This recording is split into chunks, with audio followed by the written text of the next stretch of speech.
4.7 재보궐 사전투표가 오늘부터 이틀간 진행됩니다. 첫날 투표율이 8%를 훌쩍 넘어서며 시민들의 높은 관심을 드러냈습니다.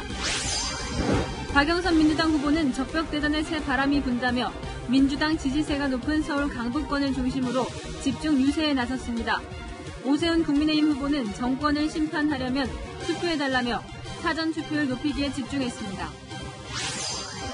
더불어민주당이 임대차 3법 개정을 논의 중이라고 밝혔다가 1시간 만에 번복하는 등 혼선을 빚었습니다.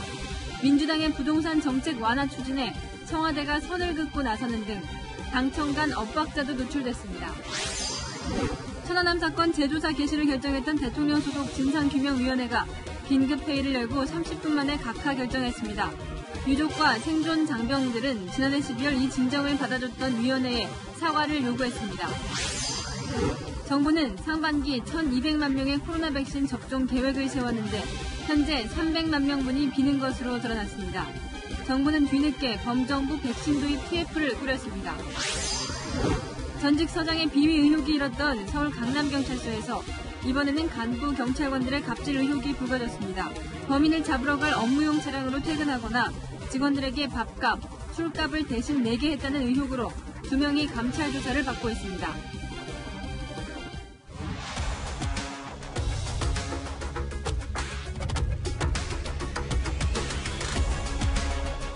뉴스의 동정민입니다. 민심을 표로 증명하는 시간, 4.7 재보궐선거 사전투표가 시작됐습니다. 오늘 투표는 1시간 전 마감됐고 내일까지 진행됩니다. 서울 시민들은 이 12명의 출마자 중 1명을 선택하게 되는 건데요. 재보궐선거는 전국 단위 선거보다 투표율이 낮은 경우가 많았는데 오늘은 꽤 많은 시민들이 투표소로 몰렸습니다. 투표율 9.14%, 이 사전투표 첫날 모습을 이서연 기자가 첫 소식으로 전해드립니다. 서울시장과 부산시장 선거 사전투표가 오늘 오전 6시부터 일제히 시작됐습니다. 유권자들은 이른 아침부터 투표소를 찾았습니다. 근처 사무실입니다. 출근하면서 투표하러 왔습니다. 투표를 하려고 일찍 나왔습니다. 지지하는 후보가 빨리 승자가 됐으면 하는 바람도 있고 마음이 좀 급해서 왔습니다. 투표소에서는 코로나19 확산을 막기 위한 거리 두기와 방역수칙 준수가 강조됐습니다. 투표를 하려면 반드시 준비해야 할 게 있습니다. 이렇게 당연히 마스크를 써야 하고요. 사진이 부착된 신분증을 지참해야 합니다. 또 입구에서 체온을 잰 뒤에는 이렇게 지급된 비닐 장갑을 착용해야 투표소에 들어갈 수 있습니다. 부산에서도 내 손으로 시장을 뽑기 위한 시민들의 행렬은 이어졌습니다. 정신 똑바로 차리고 적한 사람을 뽑아주십사 하는 게 부탁입니다. 그런 마음으로 나도 반성 안 하는 데에 대해서 좀 반성 좀 하게끔 하기 위해 투표를 나왔습니다. 첫날 서울시장 사전투표율은 9.65%를, 부산시장 사전투표율은 8.63%를 각각 기록했습니다. 전체 사전투표율은 9.14%로 역대 재보궐선거 투표율과 비교해도 세 번째로 높은 수치입니다. 사전투표가 완료되면 투표함은 봉인했다가 오는 7일 본투표가 모두 끝난 뒤 본투표 투표함과 함께 개표됩니다. 채널A 뉴스 이서연입니다. 민주당 박영선 후보는 오늘 사전투표를 했고 국민의힘 오세훈 후보는 내일 합니다. 이 사전투표부터 최대한 끌어모아야 이길 수 있다고 보는 거죠. 자, 박영선 후보 오늘 상대적으로 강세 지역인 강북을 다녔는데 이 지지층이 결집하면 승산이 있다며 이렇게 외쳤습니다. 적벽대전에 새바람이 불고 있다. 김철웅 기자가 보도합니다. 박영선 더불어민주당 후보는 일찌감치 사전투표를 마치고 유세에 나섰습니다. 금융산업노조를 만나 지지를 이끌어낸 데 이어 지지층이 투표장에 나오면 선거에 승리할 수 있다고 호소했습니다. 금융노조가 지지선언을 해주셨습니다. 감사합니다. 이렇게 지지선언을 해주신 단체가 130개를 넘어서고 있습니다, 여러분. 그렇습니다. 투표하면 우리가 승리합니다. 서울 청량리의 청거물시장입니다. 박영선 후보는 이곳을 비롯해서 서울 강북에 있는 전통시장을 집중 공략하고 있습니다. 상대적으로 강세 지역으로 판단하는 곳에서 지지층 결집에 나선 겁니다. 박 후보가 유세에 나선 서울 동대문구와 성동구 등은 최근 여론조사 결과 다른 지역보다 오세훈 후보와 지지율 격차가 가장 낮게 나타난 곳입니다. 민주당은 여야 1대1 대결 구도로 짜여진 이번 선거에서 진보와 보수 표심이 결집할 걸로 보고 200만 명 득표를 목표로 세웠습니다. 민주당 핵심 관계자는 내부 분석 결과 200만 명이 찍어주면 2%포인트 내외 격차로 이길 수 있다며 지지층을 투표장에 끌어내면 승산이 있다고 강조했습니다. 친구나 지인들, 친인척들 함께 투표해 주시면 결과는 박영선이 이길 수 있다, 박영선이 이긴다 이렇게 말씀드립니다. 여러분, 선거는 끝나봐야 하는 거 아니겠습니까? 민주당은 사전 투표율이 높을수록 유리하다고 보고 사전 투표 인증샷 캠페인을 벌이며 지지층 독려에 나섰습니다. 채널A 뉴스 김철웅입니다. 국민의힘 오세훈 후보도 볼까요? 자, 열세인 조직력을 만회하려면 이 여론조사가 투표로 이어져야 한다며 만나는 유권자들마다 투표장에 가달라고 호소했습니다. 정권 시인판을 강조하며 투표해야 바뀐다고 외쳤습니다. 정한희 기자입니다. 오세훈 국민의힘 후보는 사전투표율이 높은 지역을 골라 집중 유세를 폈습니다. 꼭 투표에 참여해 주십시오. 그래야 바뀝니다. 그래야 문재인 대통령 정신 차리지 않겠습니까? 종로구와 양천구는 지난 2018년 지방선거에서 사전투표율이 서울 평균보다 높았던 곳으로 사전투표에서 득점을 많이 하겠다는 전략입니다. 네, 오 후보는 점심시간 마포 상암동을 찾아 직장인들에게 정권 심판을 위해 꼭 사전투표에 나서달라고 호소했습니다. 안철수 국민의당 대표도 사전투표를 하기 전 투표 독려에 나섰습니다. 오늘은 사전투표입니다. 투표해주세요. 국민의힘은 투표의 힘을 믿습니다 라고 적힌 백두롭 앞에서 대국민 호소문을 발표했습니다. 꼭 투표하셔서 문재인 정부의 잘못된 폭주를 막아주십시오. 나라가 위기에 빠질 때마다 현명한 우리 국민은 스스로 이 나라를 지켜왔습니다. 여당에 비해 조직력이 약한 상황에서 정권 심판론이 우세한 여론을 투표로 연결시키기 위해 여론전을 강화한 겁니다. 국민의힘 관계자는 보궐선거에 대한 관심이 워낙 높고 사실상 양자 대결이기 때문에 200만 표 이상은 얻을 수 있을 것이라고 전망했습니다. 또 지난 2018년 서울시장 투표율인 59.9%에도 도달할 수 있을 것이란 기대도 나타냈습니다. 채널A 뉴스 정한입니다. 사전투표 첫날 부산시장 보궐선거 상황도 알아볼까요?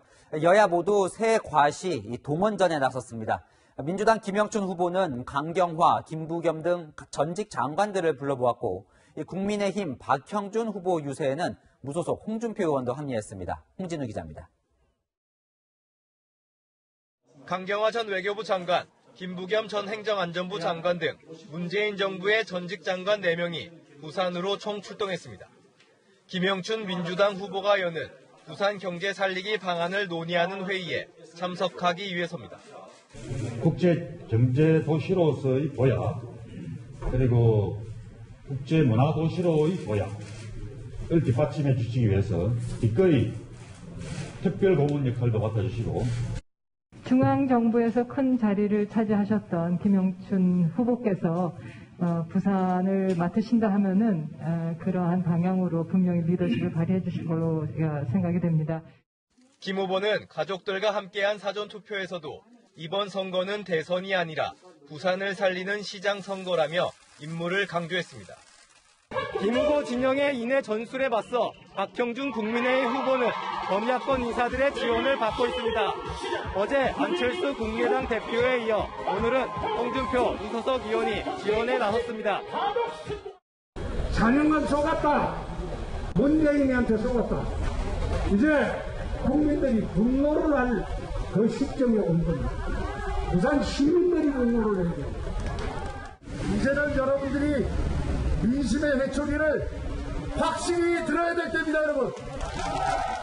부산시장 국민의힘 당내 경선에서 박 후보를 비판했던 홍 의원이 박 후보와 함께 연단에 올라 힘을 실어준 겁니다.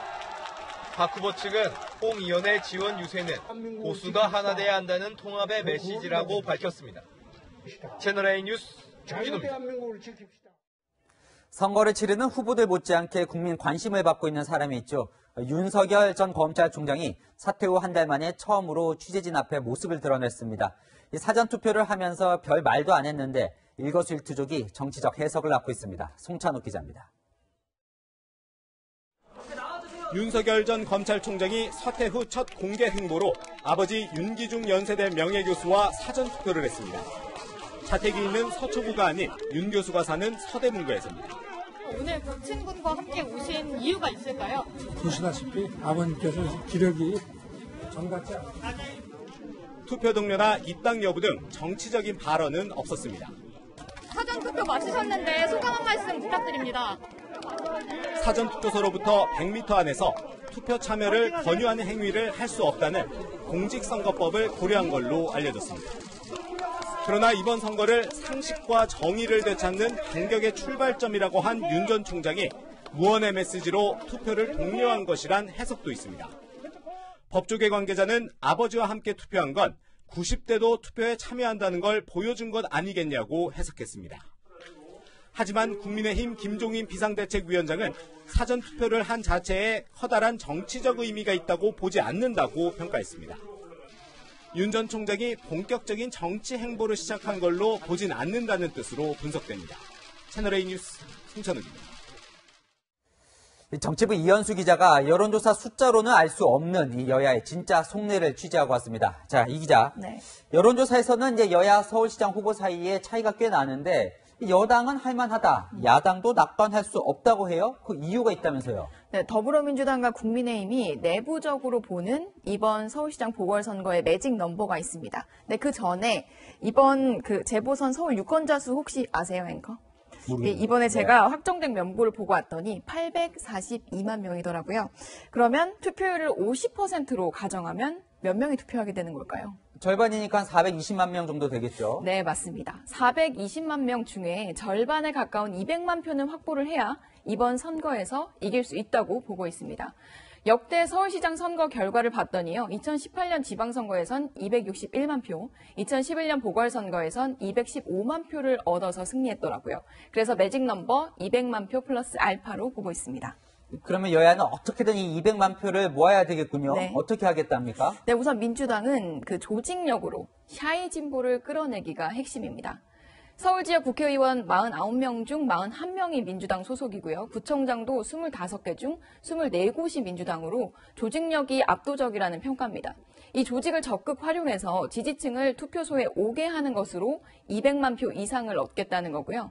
그래서 지인들에게 지지를 호소하는 그런 전화를 열심히 돌리는 이른바 백병전을 하고 있습니다. 국민의힘도 나름 전략이 있겠죠? 네, 국민의힘은 조직보다는 바람이고 그리고 정권 심판론에 기대고 있습니다. 민주당에 비해 상대적으로 조직이 약한 국민의힘은 조직으로 50만 표 정도를 끌어오고 나머지를 투표율을 높여서 채운다는 전략입니다. 이 전략의 관건은 문재인 대통령 국정 운영에 부정적인 시민들을 투표장으로 얼마나 이끌어내느냐에 있는데요. 그래서인지 국민의힘 지지자들 사이에서 투표를 독려하는 이런 글도 돌더라고요.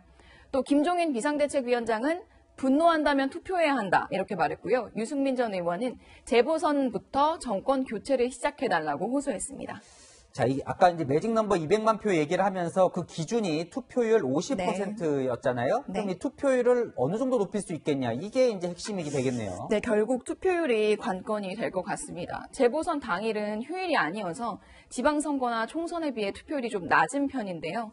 민주당은 투표율 50% 정도를 기준으로 200만 명을 확보하면 근소한 차이로 승리할 수 있다고 보고 있고요. 국민의힘은 투표율을 높여야 승리를 장담할 수 있다며 내부적으로는 투표율 60%를 목표로 두고 투표 독려를 하고 있습니다. 민주당이 예상하고 있는 투표율 50%도 과거 보궐선거 투표율과 비교하면 높은 거라서 여야 모두 일단 투표를 적극 독려하고 있는데요. 민주당은 먹방, 둘레길 데이트 등 공약을 내걸고 있고요. 국민의힘은 투표 인증샷을 올리면서 독려하고 있습니다. 자, 이제 여당은 이제 박빙 승부를 예상하고 있는 것 같은데 그렇다면 이 정의당의 지지가 좀 아쉬울 것 같거든요. 이번에 이제 정의당은 서울시장 후보를 내지 않았는데 정의당이 민주당 지지를 선언할 그럴 가능성은 없습니까? 네, 안 그래도 어제 김태년 민주당 당대표 직무대행이 더 나은 미래를 위해 헌신하는 정당과 시민의 연대를 호소한다. 이렇게 러브콜을 보냈는데요. 오늘 정의당은 군소정당과 함께 반기득권 선언을 하면서 민주당, 국민의힘 기득권 정당을 심판해달라고 선을 그어버렸습니다. 2018년 지방선거 때 군소정당들 득표율을 합해봤더니 4.2% 정도가 나왔는데요. 이번 선거를 한 자릿수 차이, 초박빙 승부로 예측하는 민주당 내에선 정의당 지지를 아쉬워하는 분위기도 있습니다. 네, 누가 200만 표를 받느냐, 투표율이 몇 %까지 올라가겠냐가 이번 선거의 관건이 되겠군요. 지금까지 정치부 이현수 기자와 살펴봤습니다. 어제부터 일반 국민들도 백신 접종을 받기 시작했죠. 정세균 국무총리가 상반기까지 1,200만 명, 그러니까 국민의 4분의 1 정도가 접종을 마치게 하겠다고 밝혔습니다. 문제는 확보된 백신이 900만 명분 정도라서 총리가 발표한 양에 못 미친다는 것입니다. 당장 상반기에만 300만 명분이 부족한데 정부는 이제야 백신 도입 TF를 가동했습니다. 이상현 기자입니다. 정세균 국무총리는 상반기 안에 1,200만 명 이상 접종이 가능하다며 자신감을 내비쳤습니다. 확정된 백신 공급 물량과 접종 역량 그리고 국민 여러분의 적극적인 참여를 감안한다면 상반기 중 1,200만 명 접종은 충분히 달성 가능한 목표입니다. 하지만 질병관리청이 밝힌 상반기 접종 물량은 900만 명분. 1분기에 이미 도입된 물량과 2분기에 구체적으로 확정된 물량을 합친 건데 총리가 말한 것보다 300만 명분이 부족합니다. 그나마도 아스트라제네카와 화이자에 전량 의존한 상황. 2분기 예정이던 모더나, 얀센, 노바백스 백신의 도입은 여전히 안개 속입니다. 정부는 발등에 불이 떨어지고 나서야 범정부 백신 도입 TF를 가동했습니다. 복지부 장관을 팀장으로 산업통상자원부 차관, 외교부 차관 등이 참여합니다. 지난해 12월 세계 첫 접종이 시작된 지 넉 달이 지난 시점입니다. 국민들께서 안심하실 수 있도록 범정부 차원의 모든 역량을 동원해서 코로나19 백신의 차질 없는 확보에 총력을 기울이겠습니다. 국내 코로나19 발생 상황마저 재확산 기로에 놓이면서 정부는 아스트라제네카 백신의 접종 간격을 12주까지 늘려 현재 확보한 백신으로 최대한 많은 사람에게 1차 접종을 실시한다는 계획입니다. 2차 접종에 해당하는 부분은 저희가 또 3분기에 들어오는 물량들이 있기 때문에 3분기하고 이어져서 접종이 계속 진행되기 때문에 또 만 75세 이상이 접종하고 있는 화이자 백신 중 남는 물량을 고3 학생과 교사에게 접종하기로 했습니다. 채널A 뉴스 이상현입니다. 이렇게 백신 도입은 더딘데 코로나19 확진자 수는 사흘째 500명대를 기록하고 있습니다. 다시 대유행 조짐이 보이자 정부가 정확도가 떨어져서 안 된다고 했던 자가 진단 키트 도입을 뒤늦게 검토하고 있습니다. 이다혜 기자입니다. 서울역 광장에 마련된 임시 선별검사소. 지난 12월 중순 설치돼 매일 수백 명씩 6만 명이 검사를 받았습니다. 오후 3시가 지난 시간인데요. 이렇게 검사 받으려는 사람들이 두 줄로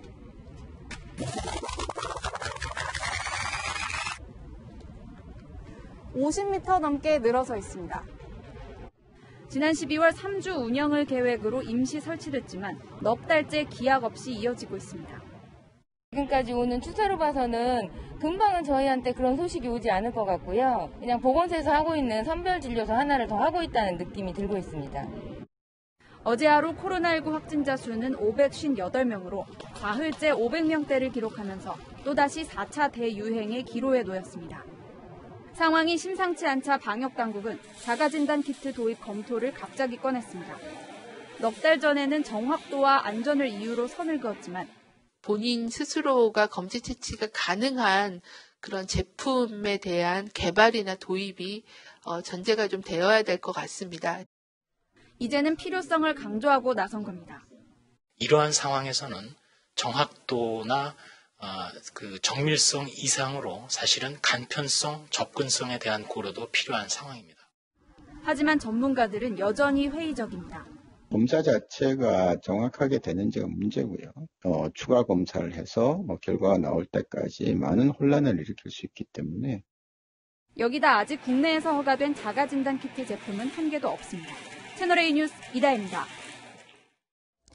다음 뉴스입니다. 대통령 직속 군 사망사고 진상규명위원회가 천안함 폭침 사건에 대한 회의를 열었다가 재조사하지 않기로 결정했습니다. 작년에는 조사 개시를 결정했다가 여론의 역풍을 맞자 뒤집은 것으로 보입니다. 황아람 기자가 보도합니다. 천안함 폭침 원인을 재조사해달라는 진정에 대해 진상위는 회의 시작 30분 만에 만장일치로 각하 결정했습니다. 진상위는 각하 이유에 대해 진정인 심상철 씨가 천안함 사고를 목격했거나 목격한 사람에게 그 사실을 직접 전해 듣지 않았다고 설명했습니다. 한마디로 진정인 자격이 없다는 겁니다. 하지만 진상위는 지난해 12월만 해도 사망 원인이 명확하지 않다고 의심할 만한 상당한 사유가 있다고 판단된다며 조사 개시를 결정한 바 있습니다. 만약이라는 전제에 제가 주장한 것처럼 조작된 것이고 북한을 살인범으로 만들어놨다고 한다면 북한에 대해서 사죄해야 됩니다. 그렇죠? 군 안팎에선 선거를 앞두고 비난 여론이 확산되자 진상위가 백기를 든 걸로 보고 있습니다. 4.7 재보궐선거를 앞두고 청와대의 의중도 반영된 걸로 보입니다. 하지만 대통령 직속기관이 천안함 재조사 의지를 내비쳤다는 점에서 논란은 여전합니다. 국방부는 지난해 12월 진상위로부터 이런 사실을 통보받고도 장관에게 보고하지도 않았고 유족 측에 알리지도 않았습니다. 한편 진상위원장과 한 명뿐인 상임위원은 민주사회를 위한 변호사 모임 민변 출신입니다. 천안함 폭침이 발생한 지 11년, 재조사 진정은 없던 일이 됐지만 유족들에겐 또다시 씻을 수 없는 상처를 남겼습니다. 채널A 뉴스 황아람입니다. 청와대는 이번 결정에 개입하지 않았다고 했지만 유가족과 생존 장병들은 분통을 터뜨렸습니다. 당초 재조사 결정을 왜 받아줬냐는 겁니다. 강은하 기자가 목소리를 들어봤습니다. 문재인 대통령은 2023년부터 서해 바다를 누빌 신형 호위함을 천안함이라고 명명했습니다. 천안함 역시 영웅들과 생존 장병들의 투혼을 담아 찬란하게 부활할 것입니다. 천안함 폭침 당시 배의 함장을 맡았던 최원일 예비역 대령은 채널A와의 인터뷰에서 분통을 터뜨렸습니다. 지난주 행사에서도 유족과 생존 장병들이 감사하다고 하시면서 천안함의 부활을 또 발표를 했어요. 그러면 과연 이 군 사망사고 진상규명위원회는 어디 소속 기구인지 최 전 함장은 간절히 호소했습니다.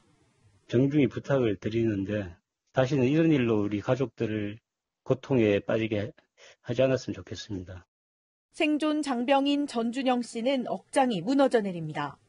떳떳하게 천안함 생존자라고 말하는 사람 몇 명 없거든요. 숨겨서 지낸 친구들이 더 숨게 될까봐 전 더 그게 걱정이거든요. 점점 이 사회와 세상이 저희를 더 암흑지대로 끌고 가는 것 같아요. 유족들은 재조사가 결정되고 각하된 과정을 재조사해야 한다고 말합니다. 이번 각하 결정 내렸다 해서 끝나는 게 아니고 여기에 대해서 수사를 밝히고 우리 유가족한테나 사과 성명을 내야 된다고 저희는 그렇게 생각을 하고 있어요. 강산이 변하고도 1년이 더 흐른 시간, 시민들은 답답합니다.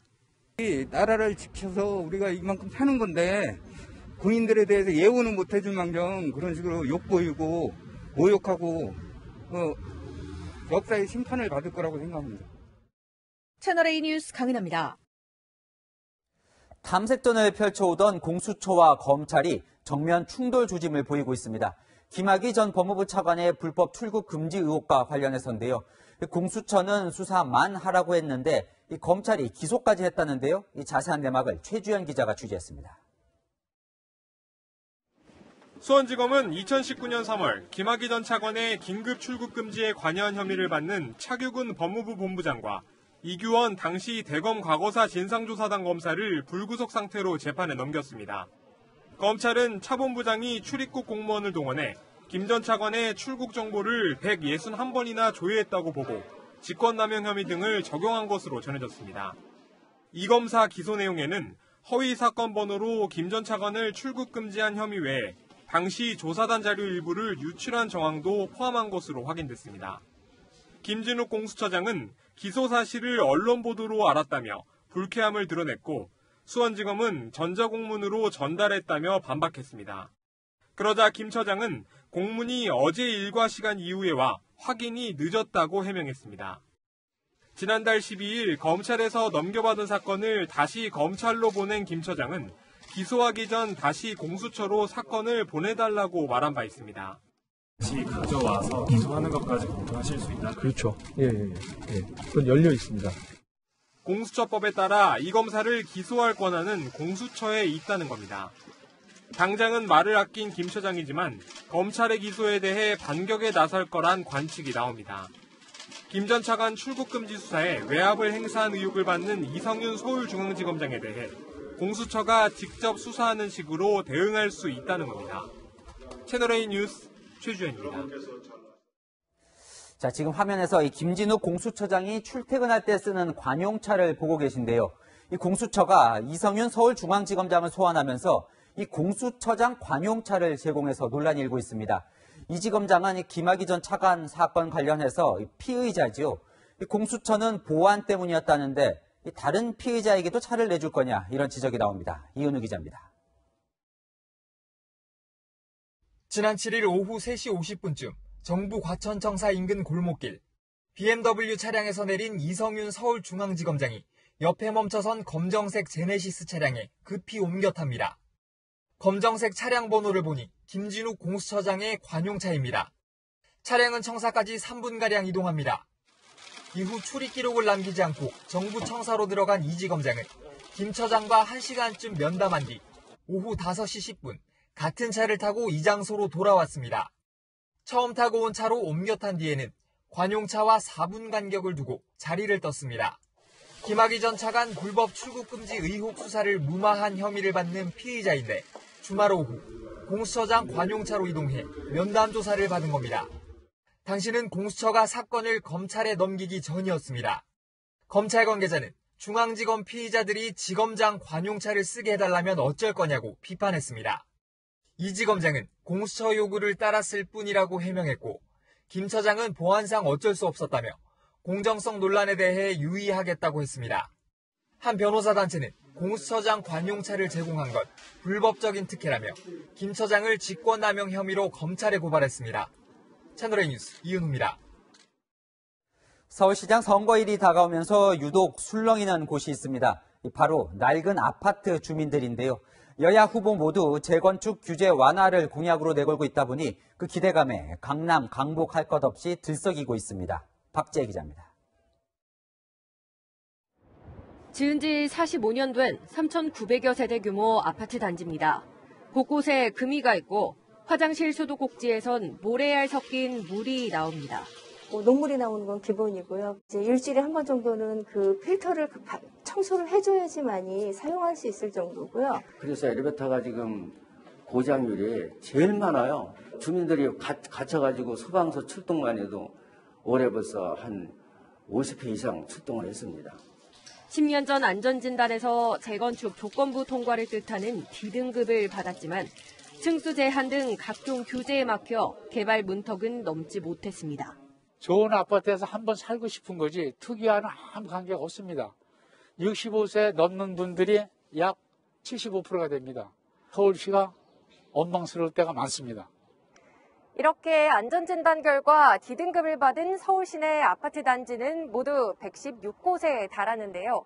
2인 가구로 환산해도 최소 16만 명, 4인 가구로 환산하면 32만여 명이 이런 노후화된 아파트에서 생활하는 셈입니다. 지역별론 강남과 서초가 가장 많지만 동대문, 노원, 도봉 등 강북도 상당수입니다. 하지만 최근 서울시장 출마 두 후보 모두 재건축 규제 완화를 내걸면서 이들 단지는 개발 기대감에 들썩이고 있습니다. 실제로 재건축 대상 단지가 많은 노원, 송파 등의 지난주 아파트값 상승률은 서울 전체 평균보다 높습니다. 어느 지역 살 것이 다 올랐잖아 지금. 살아있는 매물이냐 몇 개는 좀 없어요. 누가 시장이 되든 앞으로 재건축 시장이 서울 집값의 주요 변수가 될 전망입니다. 채널A 뉴스 박재입니다. 이번 선거를 치르면서 여당과 후보는 부동산 규제를 완화하겠다고 하는데 청와대와 정부는 일관성이 중요하다며 엇박자를 보이고 있는데요. 당내에서도 오락가락입니다. 임대차 3법 개정을 논의 중이라고 했다가 1시간 만에 번복했습니다. 최소영 기자입니다. 더불어민주당은 중앙선대위 회의 직후 임대차 3법 개정을 검토하고 있다고 밝혔습니다. 정책위 차원에서 심도 깊게 논의를 하고 있을 겁니다. 특별시 논의한다면 고치를 또 수정에 대한 논의인가요? 그것까지도 일부 포함이 되는 걸로 알고 있는데. 최근 김상조 전 정책실장과 박주민 민주당 의원 등 임대차 3법을 주도한 여권 인사들이 법 시행 전 임대료를 대폭 인상해 논란이 일자 후속 조치에 나섰다는 해석이 나왔습니다. 하지만 발표 1시간 만에 민주당은 임대차 3법 수정을 논의하고 있다는 보도는 사실이 아니라고 해명 자료를 냈습니다. 당내 혼선은 이뿐만이 아닙니다. 이낙연 선거대책위원장은 청년들을 위해 50년 만기 장기대출을 국가가 보장하겠다고 나섰지만 홍익표 당 정책위의장은 논의한 바 없다고 부인했습니다. 부동산 정책을 둘러싸고 손발이 안 맞기는 당청도 마찬가지입니다. 최근 민주당은 부동산 정책 실패를 인정했습니다. 집값 폭등과 부동산 불패 신화 앞에 개혁은 무기력했습니다. 하지만 이호승 대통령 정책실장은 부동산 가격 상승이 한국만의 현상이 아니라며 실패를 부인했습니다. 민주당은 실수요자에 대한 대출 규제 완화 등을 검토하겠다고 나섰지만 정세균 국무총리는 선을 그었습니다. LTV하고 DTI 규제가 이루어지고 있죠. 우대를 조금 더 상향할 예정이고요. 보고를 받은 내용이 없습니다만은 국민의힘은 청와대가 부동산 정책 강행 의지를 표명했다며 민주당의 사과는 선거용 쇼, 악어의 눈부림이 드러났다고 비판했습니다. 채널A 뉴스 최수연입니다.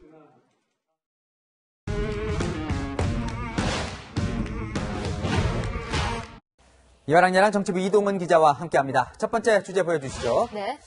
박영선 후보의 상대는 오세훈 후보인데 주호영 국민의힘 원내대표가 보입니다. 네. 무슨 경쟁을 벌이고 있을까요? 노래입니다. 노래 열전. 네. 박영선 후보가 직접 노래를 불렀습니까? 네, 선거는 민주주의의 축제라고도 하죠. 특히 유세에 노래가 빠질 수 없는데요. 박영선 민주당 후보가 유세장에서 지지자들과 열창을 했습니다. 잠시 들어보시죠.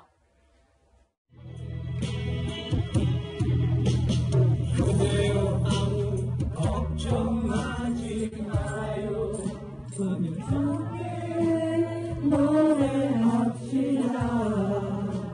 주면은 함께하겠습니다.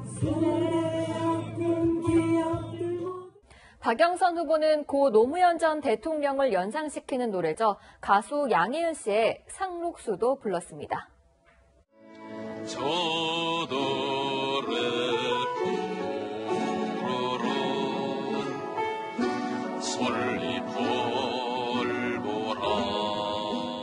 해치고 나가 끝내 이 길이라. 이 길이라 이 다짐이 담겼군요. 네. 자, 그러면 이 주호영 국민의힘 원내대표도 노래를 불렀습니까? 네, 주호영 원내대표는 아침 회의장에서 동요 하나를 소개했습니다. 이번 선거의 본질을 가장 잘 드러낸 개사 동료가 돌아다녀서 이번 선거 왜 하니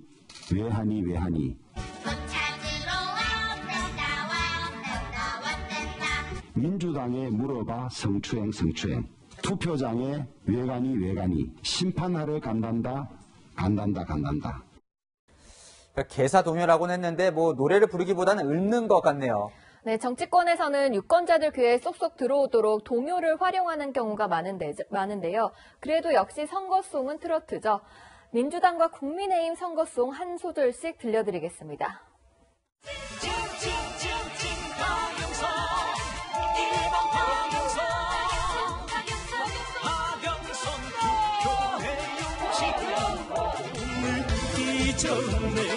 더 늦기 전에 기호 2번 찍어주세요. 선거가 이제 닷새 남았는데요. 여야 모두 마지막까지 정정당당하게 해줬으면 좋겠습니다. 지나가다 노래가 들리면 흥은 나던데요. 이 유세 현장에서 만나는 국민 목소리 후보들은 절대 잊지 말기 바랍니다. 지금까지 여랑야랑이었습니다. 네, 서울 강남경찰서장의 비위 의혹이 채널A의 보도로 알려진 이후 전격 경질된 지 2달도 지나지 않았죠. 이번에는 또 다른 강남경찰서 간부들의 갑질 의혹이 불거졌습니다. 어떤 내용인지 박건영 기자가 보도합니다. 지난 2월 근무 중 술자리를 가진 의혹 등으로 대기 발령된 박동주 전 강남경찰서장. 그런데 이번에는 강남서 형사과장과 강력계장이 감찰 대상이 됐습니다. 서울경찰청은 두 사람이 동료 경찰관들을 괴롭혔다는 첩보를 입수해 조사에 나섰습니다.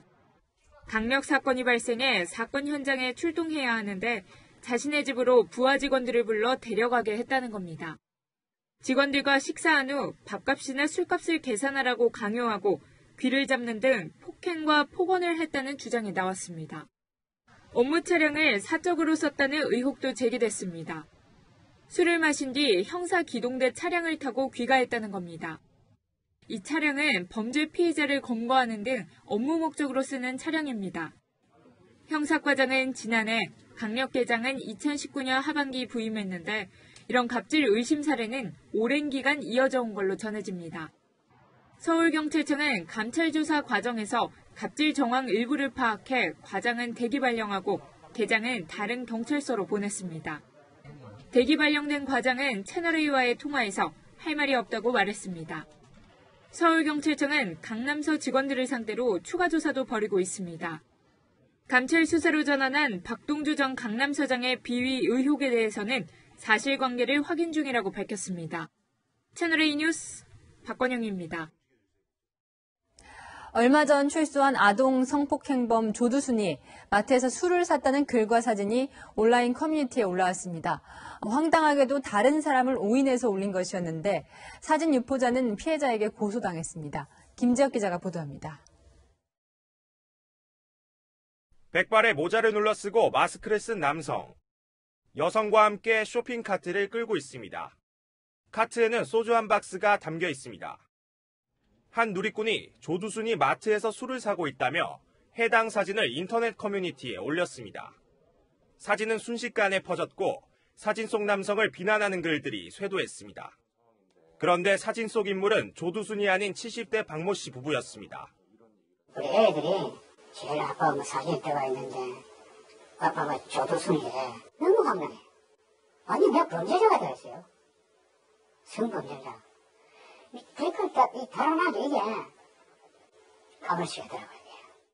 사진이 찍힌 마트는 조두순 거주지와도 멀리 떨어진 곳이었지만 머리 모양이 최근 공개된 조두순 모습과 비슷하고 접혀 올라간 바짓단이 전자발찌로 보인다는 이유로 아동 성범죄자 취급을 받은 겁니다. 그냥 경쟁하다시피 그냥 하긴 다 올라간 편입니까 이게? 대한민국 자체도 두둑두둑했는데 그것을 비교해 사람 매장시킨다니까. 법무부 측과 경찰 역시 사진 속 인물은 조두순이 아니라고 밝혔습니다. 조두순은 3개월째 외출을 하지 않고 있다는 겁니다. 실제 조두순은 전자발찌를 착용하는 7년 동안 혈중 알코올 농도 0.03%를 넘는 음주를 할 수 없고 음주량과 장소, 시간 등을 신고해야 합니다. 자신들이 모르게 사진이 찍힌 부부는 사진을 찍은 사람을 경찰에 고소했습니다. 온라인 게시판에 특정인의 사진을 게시하고 범죄자 등으로 지칭한 경우에는 정보통신망법상의 명예훼손으로 형사처벌을 받을 수 있습니다. 확인되지 않은 가짜뉴스 탓에 애꿎은 사람만 고통받고 있습니다. 채널A 뉴스 김지혁입니다. 마이너스 통장 가지고 계신 분들 연장 기한과 한도 확인하셔야겠습니다. 마이너스 통장을 쓰지 않으면 한도가 축소된다는데요. 조현선 기자가 설명해 드립니다. 40대 직장인 김모 씨는 지난달 8천만 원의 마이너스 통장을 만들었습니다.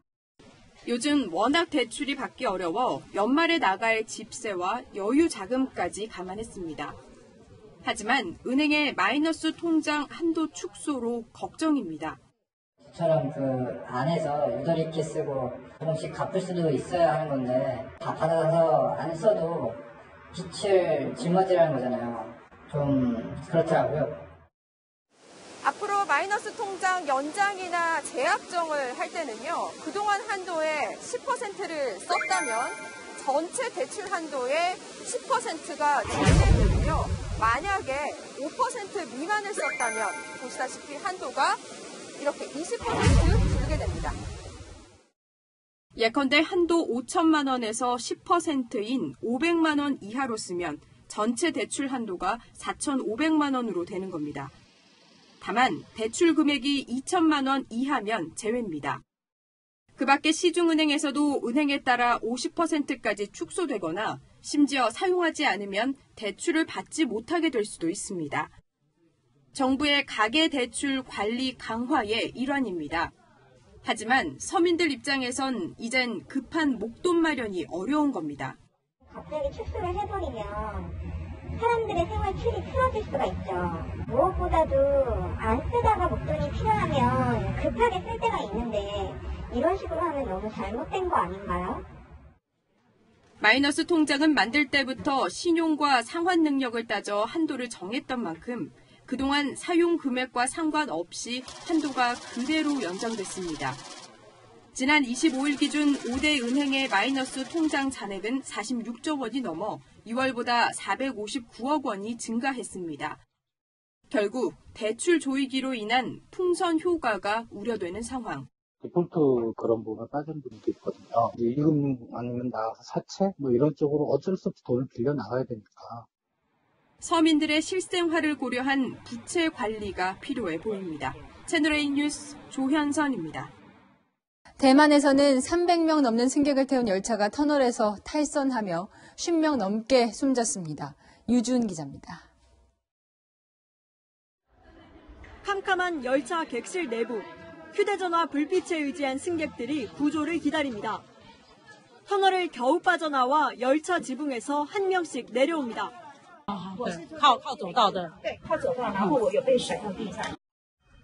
사고 충격으로 열차는 기울어졌고 차체는 종이장처럼 구겨져 있습니다. 8칸 규모의 승객 350명을 태운 타이루거 408호 열차가 탈선한 건 현지 시간 오늘 아침 7시쯤. 사고가 발생한 대만 동부산악 해안철도는 1979년 개통된 인기 관광 코스로 열차는 신베이시에서 타이둥으로 향하던 중이었습니다. 대만 최대 명절 가운데 하나인 청명절 연휴 첫날 발생해 피해가 컸습니다. 언덕에 있던 공사용 트럭이 터널을 빠져나오는 열차와 충돌하면서 대형 참사로 이어진 것으로 알려졌습니다. 사망자와 부상자 역시 열차 뒷부분에 집중됐습니다.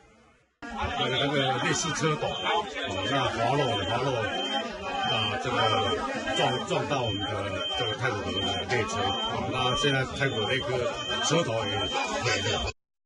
이 사고로 기관사를 포함해 최소 50여 명이 숨지고 100명 넘게 다쳤습니다. 심하게 부서진 객실에 고립된 승객이 남아있어 피해 규모는 더 커질 수 있다고 현지 언론은 전했습니다. 지난 1981년 대만 북부 지역에서 열차와 트럭이 충돌해 30명이 목숨을 잃은 사고 이후 최악의 열차 참사로 기록됐습니다. 채널A 뉴스 유주은입니다. 요즘 계절이 한 발 앞서가는 것 같죠. 오늘도 낮에는 초여름만큼 더웠는데요. 때이른 더위를 식혀줄 비 소식이 있습니다. 오늘 밤 제주와 전남 해안에 먼저 오겠고요. 내일 전국으로 확대돼 일요일까지 이어지겠습니다. 지난주엔 비가 남부지방에 집중됐다면 이번엔 중부와 제주에 더 많이 올 전망입니다. 최대 80mm가량 예상되는데요. 제주 산지엔 100mm 이상도 내리겠습니다. 기온이 낮은 강원 산지엔 눈으로 내려서 5cm가량 쌓일 가능성도 있습니다. 제주엔 강풍도 불어서 특히 조심하셔야 하고요. 주말 내내 서해상과 남해상의 물결은 4m까지 높게 일겠습니다. 한편 비구름의 영향으로 기온의 변화가 있겠습니다. 먼저 내일 아침 기온은 오늘보다 높겠지만 낮엔 구름이 해를 가려서 기온이 크게 오르지 않겠고요. 일요일엔 기온이 뚝 떨어지면서 쌀쌀하겠습니다. 날씨였습니다. 충북 보은군은 2018년 지방선거 이후 벌써 세 번째 선거를 치릅니다. 이 부정선거로 도의원 보궐선거를 했는데 이 뽑힌 당선자가 4개월 만에 또 부정선거로 낙마했습니다. 이번 재보궐선거는 전국 21곳에서 치러지는데요. 그 절반이 당선자가 저지른 범죄 때문에 열린다고 하죠. 돈 낭비, 시간 낭비 안 하기 위해 오늘의 한마디 한 번에 잘 뽑자로 하겠습니다. 오늘 뉴스 여기까지입니다. 내일도 뉴스입니다.